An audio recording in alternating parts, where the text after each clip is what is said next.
Bonsoir, nous sommes le jeudi 7 janvier. Merci de nous retrouver pour cette nouvelle édition du 7-8 Le Journal. Comme chaque jour, nous revenons sur votre actualité locale entourée de nos invités, mais également des journalistes de la rédaction. Tout de suite, on commence avec les titres de cette édition. Un an après les attentats de Charlie Hebdo, la communauté musulmane organise une opération porte ouverte. Objectif échanger et lutter contre les amalgames. Notre invité pour en parler, Mourad Dali, président de l'ALIF, l'association cultuelle musulmane de la ville d'Elancourt. Et samedi aura lieu le conseil d'installation de Saint-Quentin en Yvelines. Au programme, l'élection du nouveau président, des vice-présidents et des conseillers communautaires. Le point de notre édition. Enfin, l'université de Versailles-Saint-Quentin en Yvelines fête ses 25 ans. L'intégration de l'université Paris-Saclay est l'enjeu de cette année 2016. Jean-Luc Vessière, président de l'université de Versailles-Saint-Quentin, reviendra avec nous sur le sujet. Et c'est un triste anniversaire que nous fêtons aujourd'hui, un an jour pour jour après les attentats de Charlie Hebdo à Paris qui ont fait 12 victimes. L'heure est au recueillement. Un an après, nous vous avons demandé votre sentiment, ce que vous pensiez et si vous vous sentiez toujours Charlie. Regardez. Je me sens Charlie. Mais oui, toujours, parce que je suis pour la liberté de la presse, j'aime la caricature, qu'on puisse toujours se moquer de tout. Dire je suis Charlie, enfin, je ne sais pas trop ce que ça veut dire. Enfin, je suis solidaire, bien sûr, de toutes les victimes. J'aspire à ce que la liberté d'expression continue en France. Charlie, pas plus que tous les autres, parce que les attentats, il n'y a pas eu que Charlie, il ne faut pas oublier les autres. Oui, parce que rien n'a changé. On essaie quand même de l'oublier de temps en temps. Hein.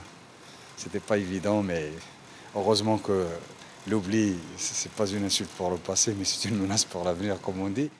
Et l'hebdomadaire satirique a sorti hier un numéro spécial tiré à 1 million d'exemplaires. Publié mercredi matin, les journaux sont partis rapidement à Saint-Quentin en Yvelines, mais sans attirer les foules comme cela avait été le cas l'année dernière pour le numéro des survivants de la rédaction. Écoutez ce buraliste de Saint-Quentin en Yvelines, il nous en dit plus sur les ventes de la journée. Aujourd'hui, donc, on en a reçu 150 et donc il nous en reste 3. Donc 147 de vendus.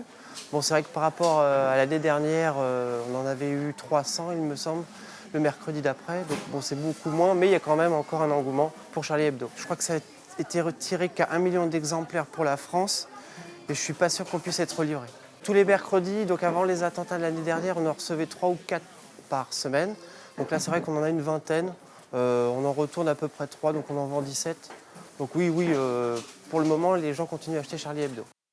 Et en une de ce numéro spécial, le dessinateur Riss a croqué un dieu, les vêtements tachés de sang avec une kalachnikov en bandoulière, comme vous pouvez le voir justement sur ce journal. Le titre « Un an après l'assassin court toujours ». Cette une est jugée choquante pour certains. Nous sommes allés demander justement aux clients de cette librairie ce qu'ils pensaient et leur avis sur ce nouveau numéro.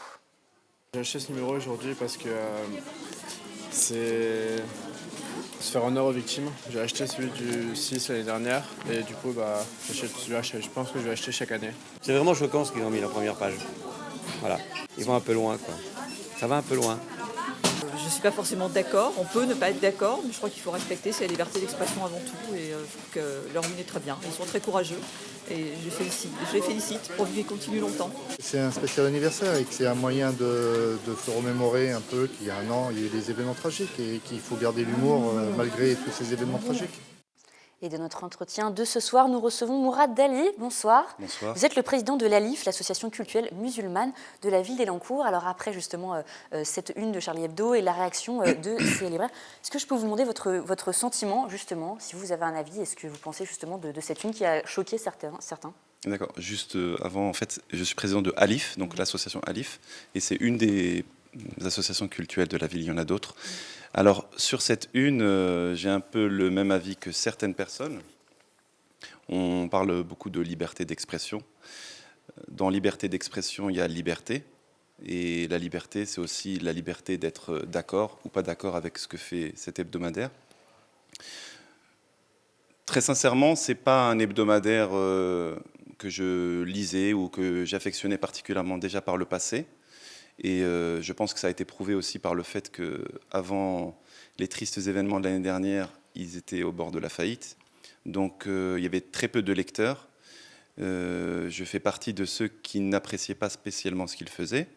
Alors ce numéro-là, j'hésiterais. Je serais plutôt entre le ça me laisse indifférent, puisque c'est quelque chose, c'est un numéro, enfin c'est un hebdomadaire que je ne lis pas particulièrement.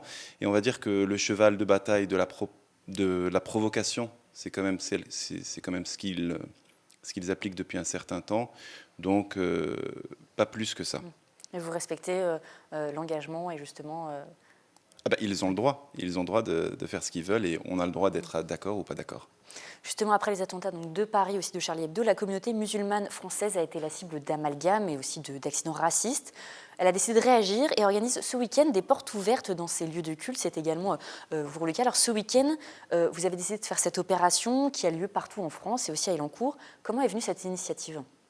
Alors, au départ, cette initiative, donc c'était un projet que l'on avait depuis un bon moment dans l'association que je préside. Et les événements de l'année dernière ne nous ont pas laissé beaucoup de répit, de toute l'année 2015. Il y a eu beaucoup de chantiers au niveau de la communauté musulmane. Il y a aussi eu le chantier de la mise en place du Conseil des institutions musulmanes dans les Yvelines, le CIMI, dont je fais partie avec d'autres représentants de mosquées au niveau départemental. Ça a été un gros travail. Ce travail-là n'est pas terminé. Il est encore en processus de mise en place. Mais donc, on n'avait pas eu le temps. Et lorsque cette proposition du CFCM a été faite, on a trouvé que c'était une bonne chose d'ouvrir ces portes. Le but CFCM, est vraiment... je précise, c'est le Conseil français. Oui, le Conseil français du culte musulman. Il a fait cette proposition. Nous avons choisi d'ouvrir nos portes. Le but de l'ouverture des portes est surtout, ce qu'on voulait faire déjà par le passé, ouvrir les mosquées aux non-musulmans ou à ceux qui ne les connaissent pas et pouvoir échanger sur l'islam et la pratique de l'islam par les musulmans qui fréquentent la mosquée Alif à Elancourt. Ceci dit, ce qu'on a constaté, comme vous l'avez dit, c'est une hausse des paroles, des actes de l'islamophobes. Vous avez été confronté vous-même ou vos fidèles ont été confrontés à des problèmes? Oui, certains des fidèles y ont été confrontés. Et c'est quelque chose qui n'est pas facilement quantifiable, parce que tout le monde ne le déclare pas. Il y a quand même quelquefois des violences, on va dire, certaines fois physiques, d'autres fois morales, par la parole, des termes. Tout le monde ne le répète pas nécessairement. Certaines personnes sont tellement blessées qu'elles le gardent pour elles-mêmes. Je pense que la face émergée de l'iceberg est déjà conséquente. Je pense aussi que c'est pour cela que Edwy Plenel a fait ce livre-là, pour les musulmans, pour la France, parce qu'à un moment donné, dans les différents médias, dans la société, c'était, on va dire, libérer une espèce de parole islamophobe, mais comme si c'était une forme de liberté. Et justement, vos fidèles peut-être trouvent que c'est une bonne initiative de faire connaître leur religion, d'ouvrir les portes des lieux de culte? Oui. Donc, dans le fonctionnement de notre association, donc nous avons un bureau directeur, nous avons aussi un conseil consultatif composé de plus d'une trentaine de fidèles qui fréquentent la mosquée de manière régulière. Lorsque la proposition leur a été faite, donc d'ouvrir les portes de la mosquée, pourquoi pas début 2016, pour espérer démarrer cette année d'une meilleure manière que l'année précédente s'était démarrée, et en espérant qu'elle se termine aussi d'une meilleure manière que celle que 2015 s'est terminée, on s'était dit que c'était très important. Il y a un proverbe qui dit que l'ignorance est l'ennemi de l'homme. Il y a beaucoup d'ignorance, il y a beaucoup d'amalgames qui sont faits. Le but est de casser les préjugés. Et quoi de mieux pour connaître l'autre que de le rencontrer ? Donc on propose cette rencontre aux non-musulmans. Justement, nous sommes allés à la rencontre des Saint-Quentinois et nous leur avons demandé ce qu'ils pensaient de l'initiative que vous proposez. Regardez. Je trouve que c'est très bien qu'on puisse aller voir un petit peu leur lieu de culte et puis discuter avec eux. Moi, je trouve une très bonne initiative. Comme ça, les gens ont la possibilité d'aller voir comment c'est exactement et puis s'ils sont intéressés à ce sujet. C'est pour rassembler les gens, je trouve, c'est bien. C'est une bonne initiative. Toutes les rencontres interreligieuses sont bienvenues. Moi, je pense que c'est une bonne chose, effectivement, que ça se fasse. Vu la conjoncture actuelle, aussi, ça peut calmer tout le monde. Et puis, au contraire, on est en période de paix, de calme. Alors, on le voit, les avis sont plutôt positifs, Oui. justement, sur c'est une bonne chose. Est-ce que c'est une initiative qui va se se refaire au cours de l'année 2016, que vous allez peut-être agrémenter d'autres rencontres? Alors, sûrement. Et aussi, je m'avance un petit peu, mais pas trop, en disant que dans d'autres lieux de culte, ce sera aussi le cas, dans d'autres mosquées, très précisément. L'association Alif fait partie du collectif des associations musulmanes de Saint-Quentin en Yvelines et des environs, CAM 78. On se réunit très régulièrement, les différents responsables de ces associations. Donc, même sur le Grand Saint-Quentin, puisqu'on a aussi les associations de Plaisir, Morpa, Coignères, entre autres. Et lors d'une dernière réunion, c'était une idée qui était vraiment l'idée même, hein, pour être précis, l'idée même d'ouvrir la mosquée à tous, aux non-musulmans, d'échanger sur la pratique, sur le lieu, sur aussi peut-être des incompréhensions ou alors des raccourcis qui sont vite faits. Il y a beaucoup aussi de problèmes de terminologie dans les médias. Des termes sont utilisés pas nécessairement à bon escient, ou quelquefois des termes désignant normalement des choses différentes sont utilisés.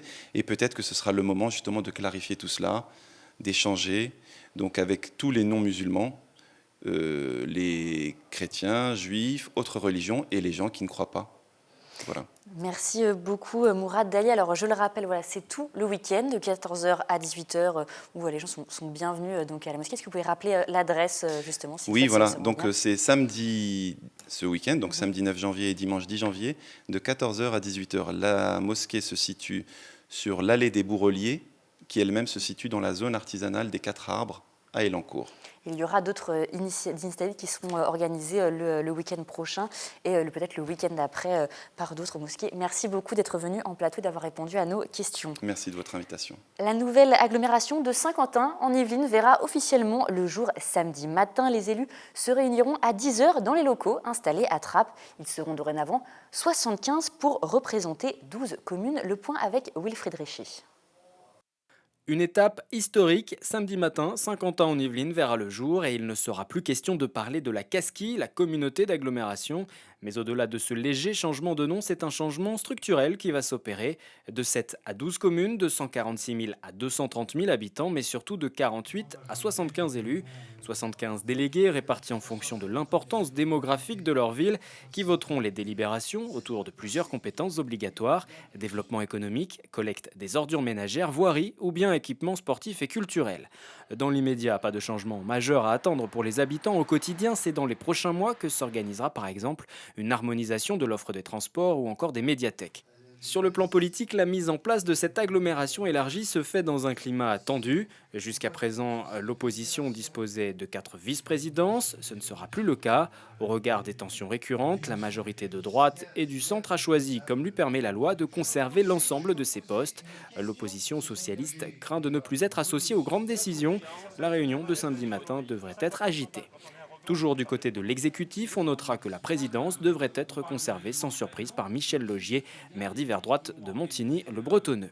A noter sur le plan symbolique que Plaisir, Morpa et Coignères faisaient déjà partie de l'intercommunalité de Saint-Quentin dans les années 70, avant d'en sortir en 1984, un retour aux sources. Et un autre grand événement de 2016, c'est l'université de Versailles-Saint-Quentin qui fête ses 25 ans. Pour nous en parler, en plateau avec nous, Jean-Luc Vessière, président de l'université de Versailles-Saint-Quentin. Bonsoir et merci d'avoir répondu à notre invitation. Alors, elle fête donc ses 25 ans, notre université. C'est difficile de tirer un bilan après 25 ans, mais est-ce que déjà il y a des choses que l'on peut retenir de ces 25 années d'existence ? On a une université de plein exercice, comme on dit dans le jargon, qui est reconnue, qui s'est bien développée en termes de formation, de recherche, de relations, d'implantation locale, d'insertion dans le territoire, de partenariat avec l'entreprise. Elle a agrandi son rayonnement, elle attire plus. Ah oui, bien sûr, oui. Puis, bon, il ne vous a pas échappé qu'on est membre fondateur de l'université Paris-Saclay. Donc ça, c'est un signe qui, voilà, c'est un signe qui ne trompe pas en termes de reconnaissance.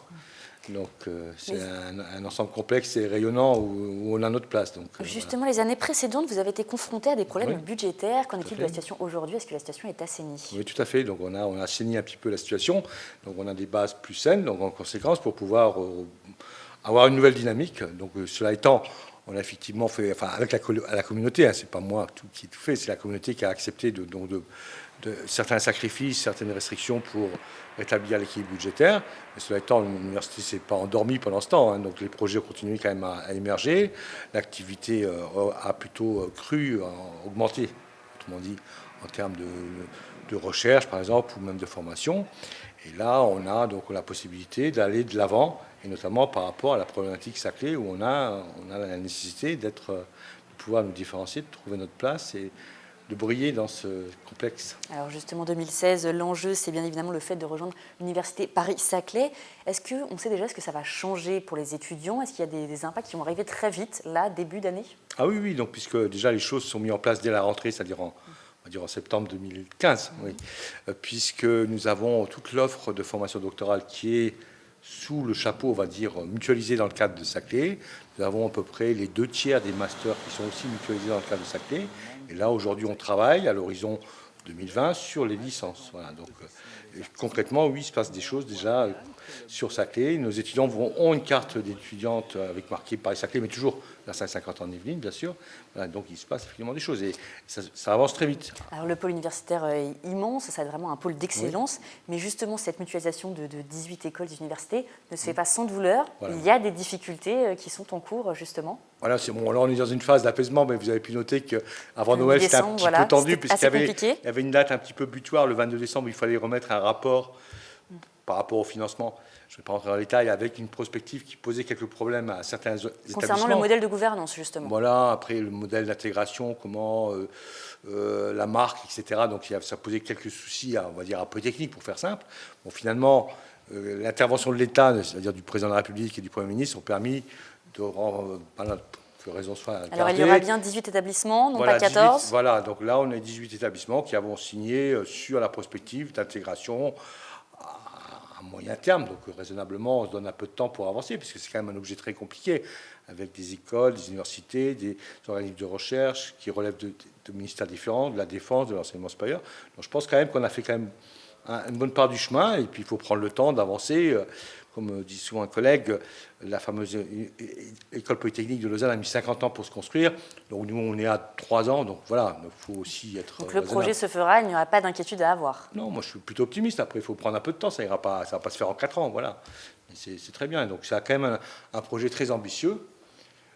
Et voilà, donc ça prend un peu de temps et je suis très content que l'État intervienne et soit présent pour nous accompagner, pour nous aider. Alors, quelle est justement la prochaine étape pour cette intégration de l'Université de Paris? Donc, la prochaine étape, donc, comme je vous le disais tout à l'heure, on travaille sur l'intégration à moyen terme, c'est-à-dire à l'horizon 2019-2020, de tout ce qui est l'offre de formation licence, développer après les partenariats de recherche, développer la mutualisation sur d'autres fonctions comme les relations internationales, de développer, de travailler sur l'inter ou la pluridisciplinarité, parce qu'on a aujourd'hui un petit peu une structure disciplinaire, donc je pense qu'il y a plein de choses à faire ensemble entre les disciplines, que ce soit du droit avec les sciences, etc. Voilà, donc il y a un chantier assez important. Donc je pense que c'est important d'être sur le terrain, travailler sur la formation, sur la recherche, sur les partenariats avec les industries, avec les collectivités, et la gouvernance, ça vient après.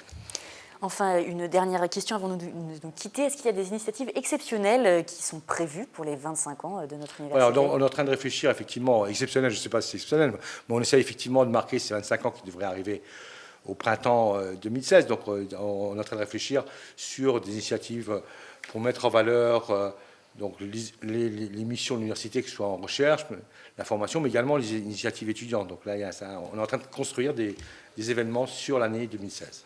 Très bien, merci beaucoup Jean-Luc Vessière d'être venu et d'avoir répondu à nos questions. L'espace Yves Montand du Centre social du Pont du Routoir de Guyancourt rend hommage à l'une des voix essentielles de la poésie du XXe siècle, Aimé Césaire, poète, homme politique et humaniste. Une exposition jusqu'au 16 janvier prochain pour découvrir la vie et l'œuvre de cet anticolonialiste résolu. Un travail mené par Jamel Braïja, responsable du Centre social, axé autour du vivre ensemble et de l'accès à la culture. On l'écoute. Pour le centre social, ça a d'autant plus de sens que Aimé Césaire faisait partie d'une famille qui n'avait pas grand-chose et qu'il a pu développer et créer pas mal de productions littéraires par rapport à son parcours lié à l'instruction. Voilà. Et donc c'est un formidable message qu'on passe aussi, j'irai aux jeunes des quartiers en leur disant que par l'instruction on peut arriver à faire beaucoup de choses. Et nous recevons à présent sur ce plateau notre journaliste sportif Mickaël Elmidoro pour la chronique sport du jeudi.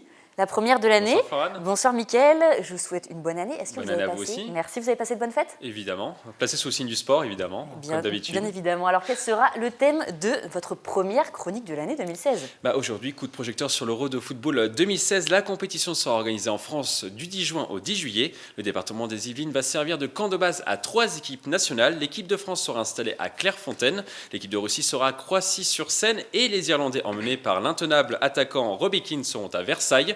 Pour nous parler de la Cité Royale, nous recevons sur ce plateau Jean-Marc Fresnel, adjoint au maire délégué au sport à la ville de Versailles. Bonsoir. Bonsoir. Alors, comment avez-vous réagi quand vous avez appris que les Irlandais allaient arriver à Versailles? Très, très agréablement, parce que depuis plusieurs mois, nous avions posé notre candidature quand l'UEFA nous avait proposé d'être possibilité de camp de base, dans la mesure où Versailles pouvait avoir nous avions un terrain et un lieu d'accueil agréable pour les équipes, et puis bien sûr Versailles étant une ville attrayante et une structure hôtelière qui convenait. On a eu plusieurs visites, plusieurs équipes qui sont venues nous voir. Quelles équipes? Alors il y en a une qui malheureusement, je pense qu'elle aurait été au bout, mais c'était les Hollandais, donc ils n'ont pas pu se qualifier. Donc après, on a attendu un petit peu. On a eu des Russes, les Russes qui sont passés, les Ukrainiens d'abord, les Russes, les Turcs, et puis également les Roumains. Voilà, d'autres sont pas loin, etc. Et puis les Irlandais, alors ça s'est fait un petit peu sur le tard. Je pense qu'ils avaient un petit peu gardé cette possibilité à Versailles. Ça s'est fait surtout lorsque les tirages au sort ont été effectués. Parce qu'ils étaient en barrage. Voilà, ils étaient en barrage d'une part, et ensuite dans la poule des matchs du mois de juin, ils joueront à Paris, à Lille et à Bordeaux, de mémoire. Donc il convenait d'avoir un lieu central qui était à Paris, enfin en région parisienne. Donc au départ, ils avaient pris une option sur Dijon. Et donc finalement, ça s'est fait très vite. Donc ça s'est fait très vite. Je pense qu'ils avaient bien vu, ils connaissaient notre cahier des charges, ils connaissaient nos installations. Puis ils sont venus nous voir dans le mois de décembre. On a très rapidement conclu la possibilité de les recevoir, puisque ça correspondait à ce qu'ils attendaient. Et ils ont quelques exigences, mais qui sont pour nous relativement secondaires par rapport à la modification des installations, enfin la mise en place des structures pour eux. Et donc le dossier comprend le stade Montboron de Versailles et donc le Trianon Palace. Finalement, les deux infrastructures ont fait pencher la balance, peut-être de votre côté? Vous aviez opéré notamment des rénovations au stade Montboron. Oui, alors je dirais aussi, il y a un petit peu une histoire, puisque en 1998, les Hollandais étaient venus. En 2007, c'est pour le rugby les Anglais. Donc en fait, il y avait quand même une habitude de venir sur ces deux structures. Notre stade était intéressant parce que il a, bien sûr, les dimensions. Il n'est pas très utilisé, puisqu'il n'est utilisé le terrain n'est utilisé que par l'équipe de Versailles qui joue en DH. Donc il est en très très bon état. Et puis il est facilement fermé, enfin, on l'isole. Un peu cloisonné. Il est très bien cloisonné, donc il est central. Donc en fait, il est vraiment très attirant. Et en plus, ça a été un petit peu en plus du cahier des charges, on va mettre à disposition un centre de presse qui sera un des gymnases qui sont attenants au terrain. Donc en fait, ça nous permet d'avoir sur le même lieu à la fois l'équipe sportive et à la fois la réception de la presse, puisqu'ils nous ont prévu jusqu'à un moment une centaine de journalistes, dont vous, voilà, en permanence présents sur le site. Ouais. Et cela prouve également, vous le disiez tout à l'heure, les Pays-Bas sont venus en 1998, l'Angleterre pour la Coupe du Monde de rugby en 2007. Versailles veut vraiment s'associer aux grands événements sportifs de la France, quand la France organise? Ah oui, je pense que Versailles, justement, notre vision avec François Nazière, le maire, c'est de montrer que Versailles, bien sûr, est une ville attachée d'histoire, attachée à son ancienneté, à sa culture et le dynamisme culturel qu'il y a autour de la ville de Versailles. Mais associé à cela, il y a de la jeunesse, il y a on parlait de l'université de Saint-Quentin tout à l'heure, qui est implantée aussi à Versailles. Et donc, en fait, de montrer aussi qu'à Versailles, il y a d'autres dynamiques, et notamment la dynamique sportive. Alors, après, ça fait un peu boule de neige, parce que du coup, proposer un site comme Versailles, ça plaît aux fédérations, bien évidemment. On en parlera peut-être en fin de sujet, pour un autre événement. Et effectivement, c'est assez facile de pouvoir s'y associer. Et moi, j'ai, avec le maire, vraiment souhaité, depuis plusieurs années, comme ça qu'on a eu le Tour de France. Etc. Dernière question très rapide, est-ce que des animations vont être proposées aux Versaillais et aux Yvelinois? Oui, alors on verra un petit peu, on va construire l'événement. Alors, un petit peu contraint pour des raisons de sécurité aujourd'hui et de fermeture des installations, donc on verra quelles étaient nos possibilités. D'abord, associer la ville, je pense qu'il faut que les Irlandais soient accueillis parce qu'il y a beaucoup d'Irlandais dans notre région, donc il y aura des gens qui auront envie de voir leurs joueurs. Et puis également, moi ce que je souhaite, c'est qu'on puisse avoir des moments portes ouvertes avec les enfants, avec les écoles de football. Pourquoi pas imaginer un match, le club de Versailles contre une équipe irlandaise, monter peut-être autour de, je sais pas, voilà, quelque chose, de faire un petit peu un événement phare, un espèce de mini France-Irlande aux couleurs de nos équipes. Voilà. Merci à vous d'être passé sur ce plateau. On n'hésitera pas à venir à Versailles pour filmer les Irlandais au Stade Montbron. D'accord. Merci beaucoup.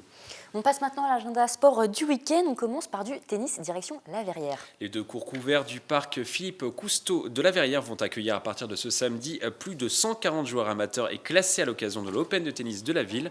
Le spectacle devrait donc être au rendez-vous. Cette 13e édition est programmée sur 3 semaines. Les tennismen s'affronteront du 9 au 31 janvier. On continue votre chronique par du rugby, un choc qu'il ne faudra pas rater dans le nord du département. En promotion d'honneur, le Sky Rugby se déplacera sur le terrain de l'entente Triel Les Mureaux pour le compte de la 10e journée du championnat. Le match est programmé ce dimanche à 15h au stade Gaston Chirac. Les Saint-Quentinois doivent remporter ce match pour conserver la première place du classement. Une place de leader acquise grâce à une victoire contre Clermont lors de la 8e journée. Le Sky partira favori contre les Mureaux. Les joueurs coachés par Thomas Payen les avaient dominés 26-3 en octobre dernier. Et on termine rapidement, parce que nous sommes un petit peu en retard. Mickaël part du football avec les Morpasiens, mon équipe préférée qui joue ce week-end à domicile. On jouera ce dimanche donc sur les terrains de division Excellence. L'équipe senior de Maurepas reçoit Poissy ce dimanche à 15h pour un derby yvelinois qui s'annonce sulfureux pour la lutte pour le maintien.